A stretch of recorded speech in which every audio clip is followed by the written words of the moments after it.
Hello students, मैं Prince Kumar आप सभी को स्वागत करता हूं UP police constable most important GK का क्लास में। सभी प्रश्न आप सभी के एग्जाम बेस्ड कंटेंट तैयार किया गया है, सेलेक्टेड है, इम्पोर्टेंट है, तो सभी विद्यार्थी सभी प्रश्न को बारीकता से अध्ययन करना। तो शुरू करते हैं पहला प्रश्न। देखो, पहला प्रश्न है, बताना है कि देलवाड़ा मंदिर कहाँ स्थित है। देलवाड़ा मंदिर माउंट आबू में, भुवनेश्वर में, खजुराहो में या फिर औरंगाबाद में। तो देलवाड़ा मंदिर कहाँ स्थित है? राइट आंसर होगा mount Abu, option number A is the right answer. कहाँ स्थित है? Mount Abu, option number A. अगला प्रश्न देखो क्या दिया गया है। अगला प्रश्न है, बताना है भारत की संसद में पहला लोकपाल विधेयक कब पेश किया गया था। भारत की संसद में पहला लोकपाल विधेयक कब पेश किया गया था? 1968, 1975, 1965 या 1972? तो राइट आंसर क्या होगा? राइट आंसर होगा ऑप्शन नंबर 1968 में भारत की संसद में पहला लोकपाल विधेयक पेश किया गया था। 1968, ऑप्शन नंबर ए। अगला प्रश्न है कि प्रदूषित हवा में निम्न में से किसकी उपस्थिति के कारण बुखार होता है। प्रदूषित हवा में निम्न में से किसकी उपस्थिति के कारण बुखार होता है? ओजोन, कार्बन मोनोऑक्साइड, विशिष्ट कणमय पदार्थ या फिर परागकण। तो राइट आंसर होगा परागकण की उपस्थिति के कारण बुखार होता है। ऑप्शन नंबर क्या होगा? Option number D. अगला प्रश्न बताना है मानसून जो पूर्व वर्षा जो केरल और कर्नाटक राज्य के तटीय क्षेत्र का एक सामान्य घटना है को स्थानीय तौर पर किस नाम से जाना जाता है? मानसूनी वर्षा, आम वर्षा, काल बैसाखी या शीत वर्षा? तो मानसून जो पूर्व वर्षा जो कि केरल और कर्नाटक के तटीय क्षेत्र का एक समान घटना है को स्थानीय तौर पर किस नाम से जाना जाता है? तो राइट आंसर होगा आम वर्षा के नाम से जाना जाता है। क्या? आम वर्षा, ऑप्शन नंबर बी। अगला प्रश्न देखो क्या है। अगला प्रश्न है विश्व रेड क्रॉस दिवस कब मनाया जाता है? क्या विश्व रेड क्रॉस दिवस की बात करें 18 मई, 8 जुलाई, 8 जून या 8 मई? तो विश्व रेड क्रॉस दिवस कब मनाया जाता है? राइट आंसर होगा 8 मई, ऑप्शन नंबर क्या होगा? Option number D. 8 मई को विश्व रेड क्रॉस दिवस मनाया जाता है, ऑप्शन नंबर डी। अगला प्रश्न है, इफेड्रा पौधा को उसके अंतर्गत वर्गित किया जाता है। इफेड्रा पौधा को किसके अंतर्गत वर्गित किया जाता है? बायोफाइटा, आवृतबीजीय, अनावृतबीजीय या टेरिफोफाइटा? तो राइट आंसर क्या होगा कि इफेड्रा पौधा को किसके अंतर्गत वर्गित किया जाता है? तो राइट आंसर क्या होगा? राइट आंसर होगा अनावृतबीजीय पौधा के अंतर्गत वर्गित किया जाता है, ऑप्शन नंबर बी, आवृतीय, ऑप्शन नंबर बी। अगला प्रश्न बताना है, आधुनिक कंप्यूटरों का जनक किसे माना जाता है? गॉर्डन ई मूरो, चार्ल्स बेबेज, एलन ट्यूरिंग या फिर जेम्स गोसलिंग? तो आधुनिक कंप्यूटर का जनक किसे माना जाता है? तो राइट आंसर क्या होगा? राइट आंसर होगा एलन ट्यूरिंग। किसे माना जाता है? एलन ट्यूरिंग को माना जाता है, ऑप्शन नंबर सी। अगला प्रश्न क्या है? अगला प्रश्न है, अक्टूबर 2020 तक प्राप्त जानकारी के अनुसार भारत में सार्वजनिक क्षेत्रों के बैंकों की संख्या कितनी है? अक्टूबर 2020 तक प्राप्त जानकारी के अनुसार भारत में सार्वजनिक क्षेत्रों में बैंकों की अधिकतम संख्या 20 है, 21 है, 12 है या फिर 22 है? तो राइट आंसर क्या होगा? राइट आंसर होगा ऑप्शन नंबर सी। कितना है? तो 12 है। कितना है? 12, ऑप्शन नंबर सी। अगला प्रश्न बताना है, HIV का इलाज नहीं होने पर क्या हो सकता है? हेपेटाइटिस, कैंसर, एड्स या प्लेग? तो HIV का इलाज नहीं होने पर क्या हो सकता है? तो राइट आंसर क्या होगा? एड्स बीमारी हो सकता है। अगर पूछ दे प्रश्न में कि एड्स बीमारी किसके कारण फैलता है, तो यह विषाणुओं के कारण फैलता है। किसके कारण? विषाणुओं के कारण यह फैलता है, ऑप्शन नंबर सी। अगला प्रश्न बताना है, मेंस सिंगल ऑस्ट्रेलियन ओपन 2020 में फाइनल में उप विजेता कौन था? मेंस सिंगल ऑस्ट्रेलियन ओपन 2020 में फाइनल विजेता कौन था? तो राइट आंसर क्या होगा? राइट आंसर होगा ऑप्शन नंबर क्या? ऑप्शन नंबर सी होगा। क्या होगा? Dominic Thiem. Option number C. अगला प्रश्न बताना है कि नमक पर ब्रिटिश अधिकार का विरोध करने के लिए गांधी जी ने किस वर्ष समुद्र तक दांडी मार्च शुरू किया था? तो गांधी जी ने नमक कानून का विरोध करने के लिए ब्रिटिश सरकार के विरुद्ध वर्ष समुद्र तक दांडी यात्रा किया था 1929 में, 1927, 1928 या 1930। तो राइट आंसर क्या होगा? राइट आंसर होगा ऑप्शन नंबर क्या? ऑप्शन नंबर 1930 ईस्वी में यह गांधी जी ने शुरू किया था। Option number 1930। अगला प्रश्न है, निम्नलिखित में से कौन सी भारत की सबसे बड़ी तेल कंपनियां हैं? भारत की सबसे बड़ी तेल कंपनियों की बात करें तो राइट आंसर होगा इंडियन ऑयल कॉरपोरेशन लिमिटेड। क्या? Indian oil corporation limited. Option number B. अगला प्रश्न देखो क्या है। अगला प्रश्न है, भारत में प्रथम परमाणु बम का परीक्षण किस वर्ष किया गया था? भारत में प्रथम परमाणु बम की परीक्षण किस वर्ष किया गया था? 1974, 1973, 1976 या 1999। तो राइट आंसर क्या होगा? राइट आंसर होगा ऑप्शन नंबर ए, 1974 में किया गया था। Option number A is the right answer. अगला प्रश्न है, भारत में राष्ट्रीय आय की गणना किसके द्वारा की जाती है? नीति आयोग, केंद्रीय सांख्यिकी संगठन, वित्त मंत्रालय या राष्ट्रीय प्रतिदर्शन सर्वेक्षण कार्यालय। तो भारत में राष्ट्रीय आय की गणना किसके द्वारा की जाती है? तो यह किसके द्वारा की जाती है? यह की जाती है केंद्रीय सांख्यिकी संगठन के द्वारा। Option number B. अगला प्रश्न है, निम्नलिखित में से किसने भारतीय प्रौद्योगिक मरुस्थल मद्रास की पहली छात्रा के रूप में भारत का राष्ट्रपति पुरस्कार 2019 में जीतकर इतिहास रचा है? कल्लीपुरी, कविता गोपाल या फिर कविता स्वामीनाथन या फिर पायल जांगड़ी। तो राइट आंसर क्या होगा?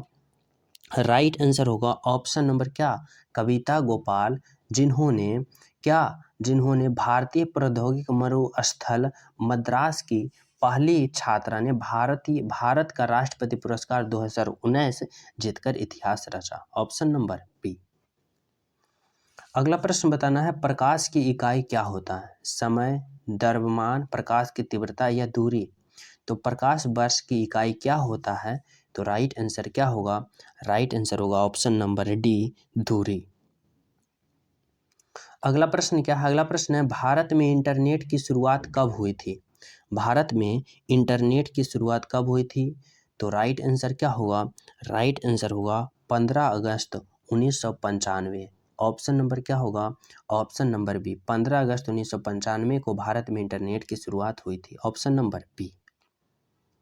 नेक्स्ट प्रश्न है, बताना है जलियांवाला बाग नरसंहार कब हुआ था? जलियांवाला बाग नरसंहार की बात करें तो राइट आंसर होगा 13 अप्रैल 1919 ईस्वी। कब हुआ था? 13 अप्रैल 1919 ईस्वी। Option number C. नेक्स्ट प्रश्न बताना है। नेक्स्ट प्रश्न क्या है? नेक्स्ट प्रश्न है कि भारत में खिलाफत आंदोलन के बारे में क्या सही है? खिलाफत आंदोलन क्यों हुआ था? यह पाकिस्तान की एक मांग आंदोलन था, या भारत में मुगल शाही परिवार को पुनः बहाल करने की एक आंदोलन था, या तुर्की के सुल्तान को समर्थन में एक आंदोलन था, या जलियांवाला बाग नरसंहार के खिलाफ में आंदोलन था?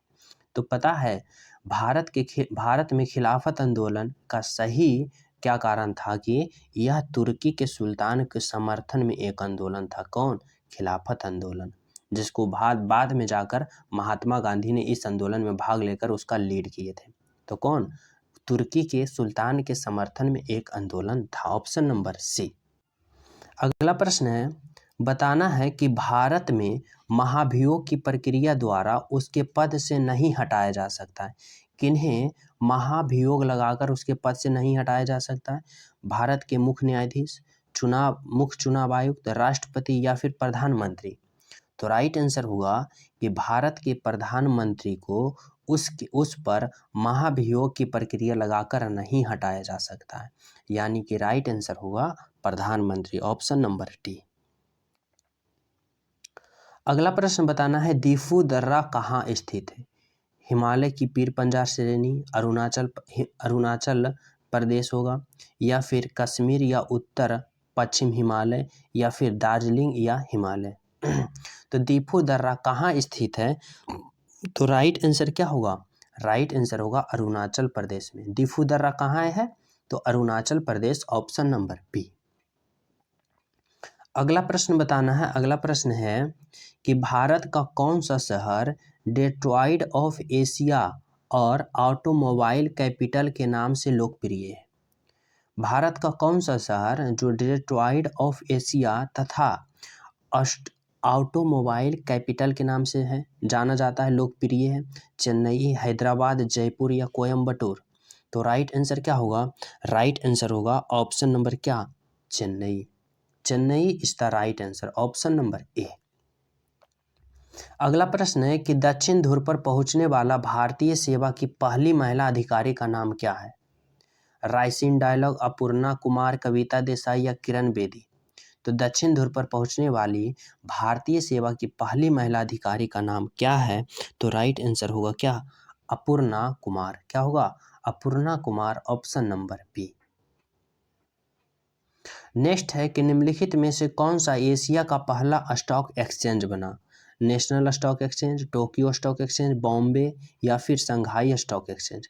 तो एशिया का कौन सा पहला स्टॉक एक्सचेंज बना? तो राइट आंसर होगा Bombay stock exchange, option number सी।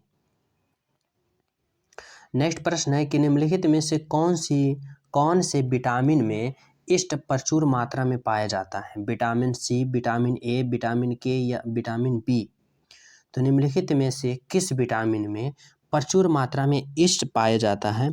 तो राइट आंसर क्या होगा? विटामिन बी में प्रचुर मात्रा में क्या पाया जाता है? ईस्ट पाया जाता है, ऑप्शन नंबर सी। अगला प्रश्न है बंगाल आंदोलन किसने शुरू किया था? मधुसूदन दास दत्त या राम गोपाल घोष या हेनरी विवियन डिरोजियो या कृष्ण मोहन बनर्जी? तो बंगाल आंदोलन किसने शुरू किया था? तो राइट आंसर क्या होगा? राइट आंसर होगा Henry Vivian Derozio, option number C. Next प्रश्न है कि भारतीय राष्ट्रीय कांग्रेस की पहली भारतीय महिला अध्यक्ष कौन थी? भारतीय राष्ट्रीय कांग्रेस की पहली भारतीय महिला अध्यक्ष कौन थी?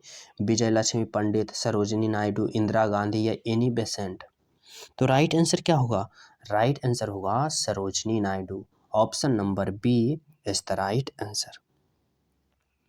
नेक्स्ट प्रश्न है बताना है चार मीनार निम्नलिखित में से किस शहर में स्थित है? चार मीनार निम्नलिखित में से किस शहर में स्थित है? कानपुर, नई दिल्ली, बेंगलुरु या हैदराबाद?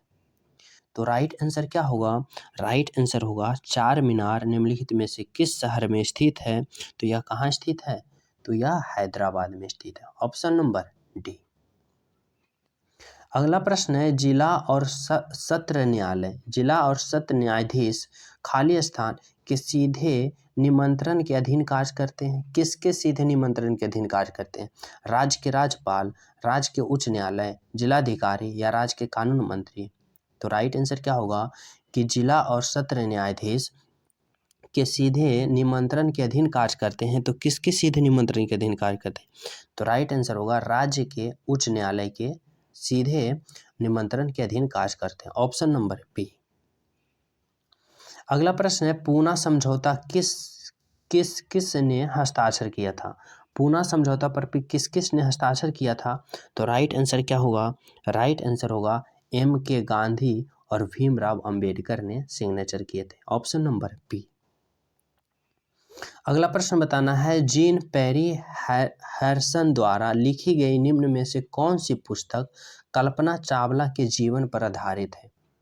कल्पना चावला के जीवन पर आधारित पुस्तक कौन सा है? A age of time, the age of time, option number क्या होगा? D, the age of time. अगला प्रश्न है बताना है राज्य के नीति निर्देशक सिद्धांत उल्लेखित भारतीय संविधान के किस भाग में है? भाग 4, भाग 6, भाग 3 या भाग 5? तो राइट आंसर क्या होगा कि राज्य के नीति निर्देशक सिद्धांत का उल्लेख भारतीय के संविधान कितने में है? तो भाग 4 में है। कितने में है? भाग 4 में है, ऑप्शन नंबर ए। अगला प्रश्न है कि वैश्विक खुशहाली रिपोर्ट पहली बार किस वर्ष प्रकाशित किया गया था? वैश्विक खुशहाली रिपोर्ट पहली बार किस वर्ष प्रकाशित किया गया था? तो यह 2012 में प्रकाशित किया गया था। Option number B.